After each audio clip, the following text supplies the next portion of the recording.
Hey, good afternoon, online class. This will be your last lecture for the semester, okay? And today we're going to be talking about listening. Now, this is not a public listening course. This is a public speaking course. In fact, it would seem on its surface to be the opposite of listening, would be speaking. So the question we ask ourselves is, why do we talk about listening when we're talking about a public speaking class?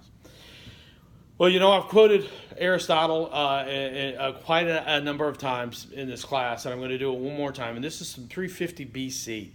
So a lot, I've said before, a lot of the concepts that we deal with in public speaking and in public communication are, in this case, 2,500 years old. Aristotle said that rhetoric falls into three divisions determined by the three classes of listeners to speeches. For of the three elements in speech making, speaker, subject, and person addressed, it is the last one, the hearer, that determines the speech's end and objectives. So Aristotle, when he said that there were three parts of a speech, the speaker, the subject, and the person addressed, he identified the person addressed, the listener as we would call them, as the single most important person in the room. Okay? So what we're going to be talking about today is listening. What we're not going to be talking about today is hearing. Okay? Here's the difference between listening and hearing. Let's look at some definitions of listening.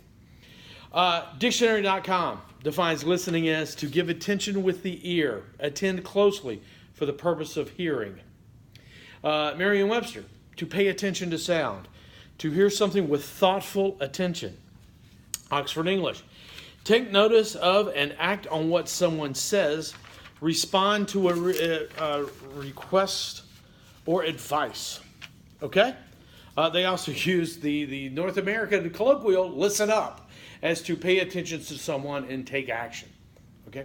So what we're hearing there, the difference between hearing and listening, or what we should be listening for there, is that listening is an active model. It's an active event, or it's an active engagement with someone who is speaking to you or making a sound for you to hear.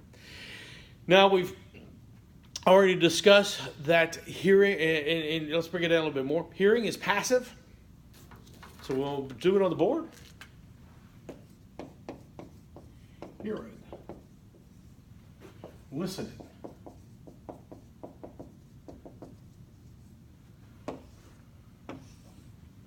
Okay? Hearing is passive. It's accidental. Okay? It's involuntary.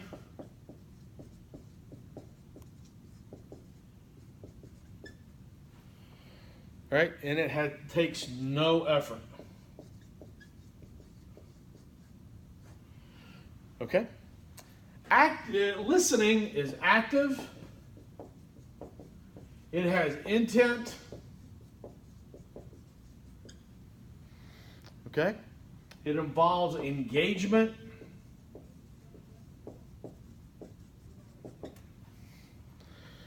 All right? And it is focused. Okay, so we've already talked about in class about how we make sound, okay?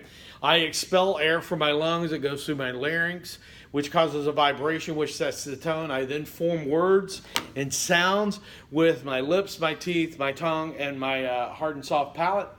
And that's how we produce sound. Now, that creates airwaves that flow out to the people which they hit their ears, goes to their tympanic membranes, through those little bones. Okay, all that stuff is part of hearing. It's that next step where you take that and you begin to interpret those sounds and begin to listen. Now, we all have been involved in hearing, okay? Everybody in here has either been a child or had a child, all right? And how many times as a child did you have your mother, your father, who's been lecturing you for the last 20 minutes look at you and say, have you been listening to me? And you go, well, sure. And they go, well, what was the last three things I said? My usual response in that instance would be, I need to buckle down, I need to focus more, I need to do better with my schoolwork, and I need to understand that one day I'm going to be responsible for my own actions. In that case, usually I was right just based on, my childhood. But in many cases, I get it completely wrong. Okay? And those of us who are married have had our spouses talk to us, and we're sitting there going, And then they look at you and they go, well, what do you think I should do now? And you have no idea what anybody's talking about. Okay? That's hearing. Listening, on the other hand, is where you take that physical waves that are hitting your ears, and you, with active intent, you engage and you focus, and you begin to participate in that dialogue. Okay? So hearing, passive, only present for the sound, doesn't take any effort. Okay? Can be accidental. All right? Listening is active with intent and intended engagement that is focused. Okay? So what we want to do is one of the models that we want to look at, okay, is the Blaine-Goss listening model.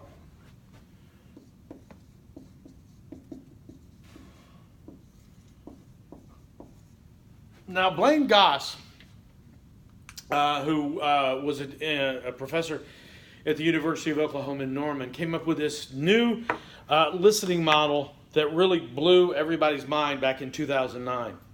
Okay, first of all, you start over here with auditory input.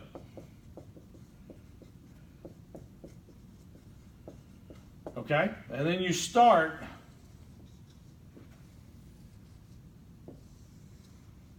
and that's a beautiful circle, but you start with signal processing.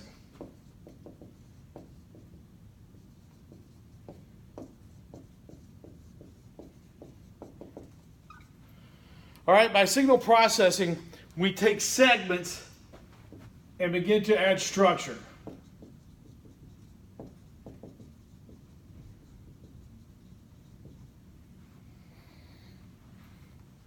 Okay?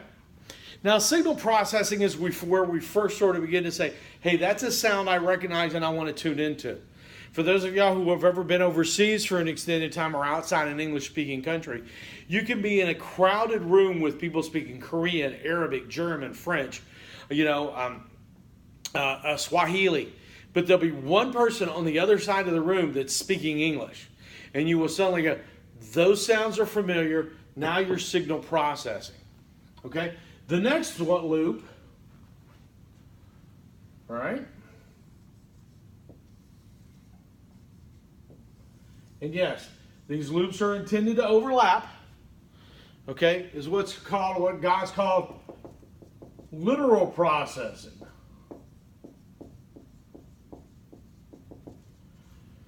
Okay, now in literal processes, we begin to put in meanings and some simple implications. Meanings and simple implications. Okay?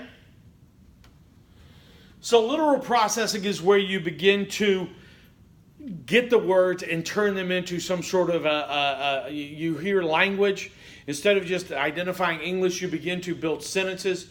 You begin to engage, hear what they're talking about. You'll build sentences and then paragraphs. And then the last part, and again, these lovely circles that I'm drawing are intended to overlap. Okay? This is reflexive processing. Make sure I spell this right. Reflective processing.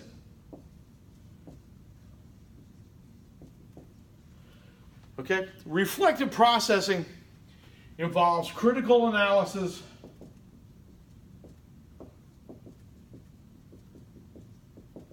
and appreciation. Now you're not just getting simple meanings. Now you're engaging with in the entire conversation. Okay?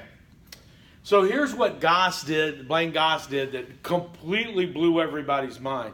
Before, everybody had thought of listening as sort of this merger of a physiological and a mental process. Okay? But as we moved into the information age, Goss put in this new idea that listening was information processing. So it completely divorces listening from hearing. Okay, hearing is a physiological process that you need to do listening, which is an information is information processing. Okay? That kind of really just sort of said everybody, it just added all new things. It allowed us to look at listening in a completely different way. And as speakers, as public speakers, we now begin to realize, hey, listen, you remember the first thing you do when you get up and give the very first thing in an introduction is your attention device. You have to get people where you want them to be is at the end of this reflective processing process. Okay, out here. Your signal processing, that starts when you get up there and you start off with a startling comment. Hey, listen, by the time I finish this 5-minute speech, 25 animals would have been euthanized in shelters in the United States. Suddenly, we got them in the literal processing. They're now gone from saying, okay, this guy's speaking, I need to listen. Now we're building a sentence right off the bat. And then we jump right into literal processing. Hi, my name is Vic McInnes, and today I'm here to talk to you about why it's important for you to adopt animals from animal shelters rather than buy them from puppy stores. Okay? Our job in that initial attention device through our statement of purpose into our main points is to move people from signal processing to reflective processing as quickly as possible so we can get into the meat of our speech and have our audience going with us. Okay? Blaine Goss, key point, listening is information processing. Okay? So the next thing we're going to talk about is the stages of listening. The stages of listening. Okay? The first stage .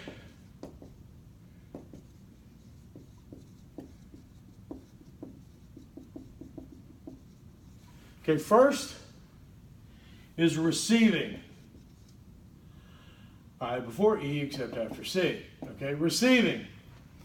Now, receiving takes place in the ear. Okay, it's a physiological process. Right?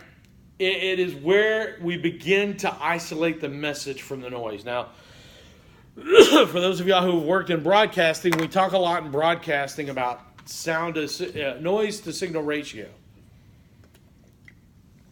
where the noise are things that are happening in the environment you're going to hear that are going to negatively impact on our ability to interpret the message and carry on. Okay, so if I'm standing here talking and there's a jackhammer going on immediately outside that window, the noise to signal ratio is huge. So I would have to overcome that, and you as a listener are going to have to begin to isolate the message from the ambient noise around you. That's the receiving process. Next is understanding.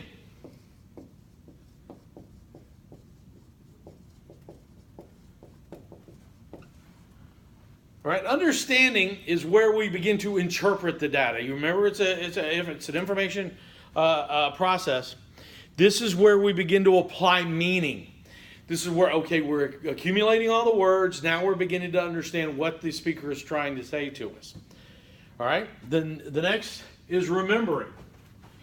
Now, there's been a lot of research that says everybody's familiar with long-term and short-term memory. There's even research out there that says we may have micro-short-term memory, where before we can actually process and evaluate things, we have to remember them for a very short period of time. Okay, so we have to remember and to begin evaluation. Okay, and so remembering is truly dependent on listening, because if I don't listen, if I only hear, I'm never going to remember it. And we're going to talk about selective recall in just a second. Okay, and then there's evaluating. All right. Where we begin to get kind of judgy with the message, okay? It's where we begin to say, hey, do we continue listening to this? Is this something I agree with, something I don't agree with? And then the last phase of listening is responding. Remember, all communication is a dialogue, even public speaking. So if we're up here and we're seeing people responding by going, we know that we have to adjust to that. But when you get responses, at least that means the audience has gone through all these other steps and they are listening to you. Okay? So those are the stages of listening: receiving, understanding, remembering, evaluating, and responding. All right? So let's talk about impediments. Things that will keep you from the audience from listening. First of all, there's noise. You know, we talk about noise in class all the time. I just talked about noise. There's physical noise. You know, every morning at 6 o'clock, the recycle truck, because we have a garbage truck and a recycle truck. The garbage truck comes about 2 o'clock in the afternoon. The recycle truck comes to my house at 6 o'clock in the morning. And at 6 o'clock in the morning, right outside my bedroom, that big truck is out there going, chah, chah. That's noise. That's physiological. That's physical noise. Okay? There can also be psychological noise. Okay? My boyfriend or girlfriend just broke up with me. I just got to stay, you know, as I was walking into class, I got a subpoena. I'm being sued. All right? A family member that I'm very close to is sick and may not make it. All those things will impede my ability to listen. There could be physiological noise. Okay? You know, if I haven't had lunch, when I come in to give a lecture, I'm going to be hearing my bone body telling me, you know, I get the rumblies and the tumblies, and all that's going to keep me from listening. All right? You can also have like tinnitus that might keep you from listening.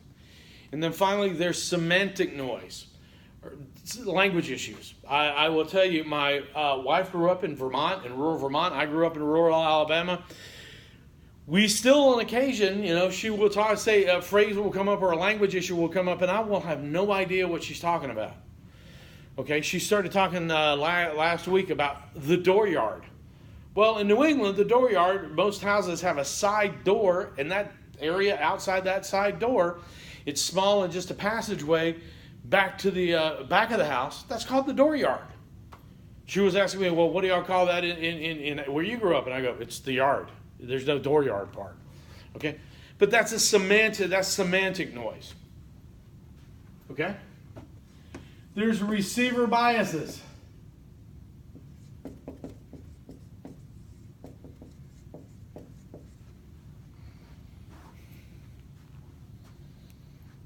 Now, some of that bias will be directed at the speaker. Okay, if I got up here today and I would say, hi, my name is Vic McInnes, and today I'm here to tell you about the struggles of African American women in the workplace. I promise you that's not going to, that's probably going to have some problems with that unless I can really prove my credentials. Okay? And this happened at a conference I was at. We were at, it was a leadership conference, and we were dealing with music and injustice. And so one of the, you know, after we talked for a little while, I started talking about, and we talked about a lot of different, you know, Bob Marley and some Kanye stuff and some other popular. And then finally I just went, hey, how come we're not talking about Lady Gaga? I'm a huge Lady Gaga fan. And I started hitting about 5 or 6 of her songs that I thought were really important to this music and justice topic. And when I'm discoursing on Lady Gaga in detail, I look around and suddenly I've got about 5 people that are just going, why is the old white dude talking about Lady Gaga? Okay? It was a receiver bias toward me. So I had to explain that I used to work in radio. I'm a big fan of popular music, especially modern popular music, current popular music. I love Lady Gaga. And so we were able to, you know, discuss it in great detail. Okay? There may also be some topic biases. Okay? If you're a smoker and I tell you that smoking is going to cause cancer, you don't care. Okay? At this point in American history, if you're still smoking, you don't care that, you know, if I tell you that it's going to cause cancer or heart disease. Okay? You're probably going to have to hear something completely different. Now, the state of Florida did figure that out, and they came up a couple of years ago. They came up with a billboard campaign that went all over the state that said, if you smoke 2 packs a day in 3 years, you can buy a bass boat. If you smoke 2 packs a day in 4 years, you can buy a brand new car. Okay, that's overcoming that topic bias. Okay, we also have something within receiver bias that you hear a lot about now called confirmation bias.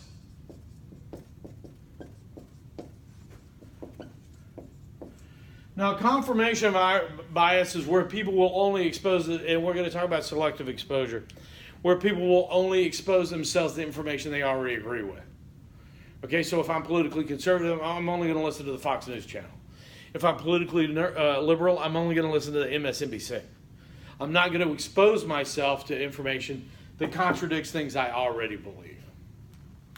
Okay?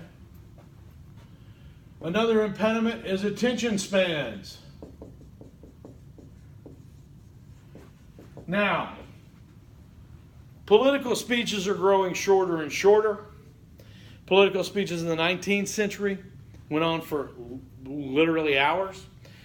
President Lincoln's address at Gettysburg, the Gettysburg Address, 7 years ago. President Lincoln's address at Gettysburg was considered to be a joke. Everybody hated it. The actual keynote address was given by a man named Edward Everett. His speech went on for 2.5 hours. A speech that went on for 2.5 hours. So, our ability to absorb information is growing shorter and shorter. You hear a lot about sound bites.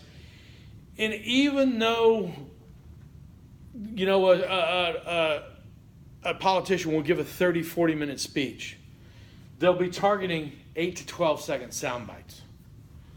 Okay? Because that's where so if you're going to get up and give a speech, and if you're going to talk for 20 minutes, if you guys see me in class ever, if you have the opportunity to come into class and be in class with me, what you're going to see is I walk up and down the aisles, I gesture huge, I raise my voice a lot, I do anything I can to overcome that attention span. Because an hour and 20 minutes for lectures, it can be kind of tedious. Okay? So, let's finish up with how to be a critical listener.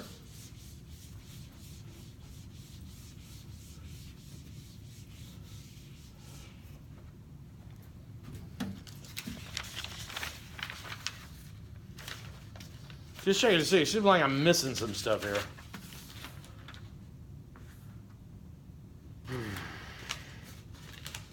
Okay, I'm missing stuff.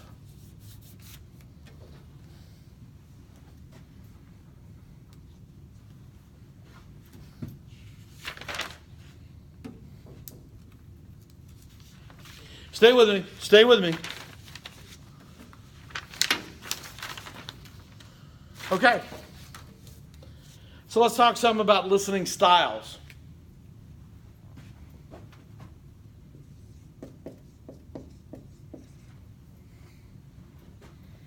All right, the first is people focused.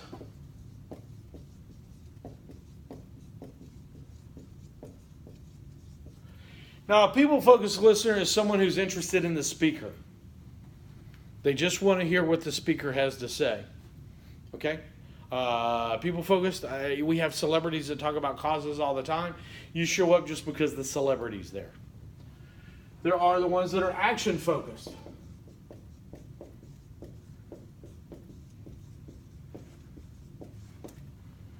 Action-focused listeners focus on the speaker's motivations and what they want us to do. Okay, why are they here? What do they want? You have content-focused.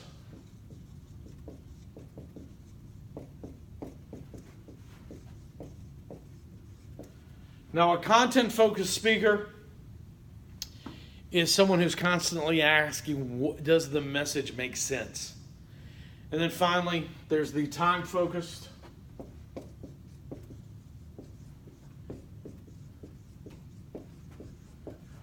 And the time-focused person just wants you to get to the point. Okay? Could you please just tell me what you're here to talk about? All right. Now, how do you find out which ones you're going to be talking to? Audience analysis. And we've talked about audience analysis over and over and over again. Listening, acting, talking about listening is the ultimate extent, or the rational extent of audience analysis. Okay, last thing of the last lecture. Woohoo! Okay? Critical listening. Now this is just for you. on how you evaluate a speaker. Because you want to be a critical listener, because you don't want to just take what people say at face value. You want to think about it. You want to bring your own experiences into it. First of all, take notes.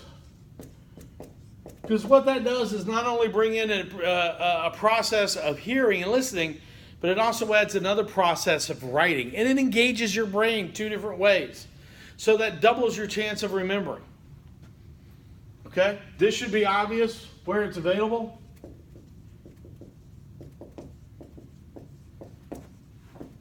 Minimize your distractions. If you're listening to this at the same time, your dog's running in and out.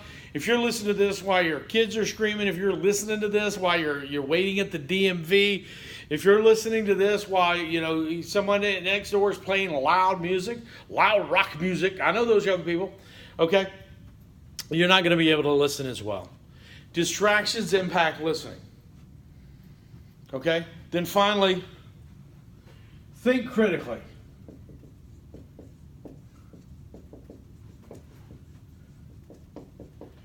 Minimize, or what are the main ideas? They may not tell you. They may not have had Vic McInnes' outstanding public speaking course. You may have to dig for the main ideas. Okay? Identify the types and amount of evidence. Really listen to see who they're citing. Okay? Then finally, examine their reasoning.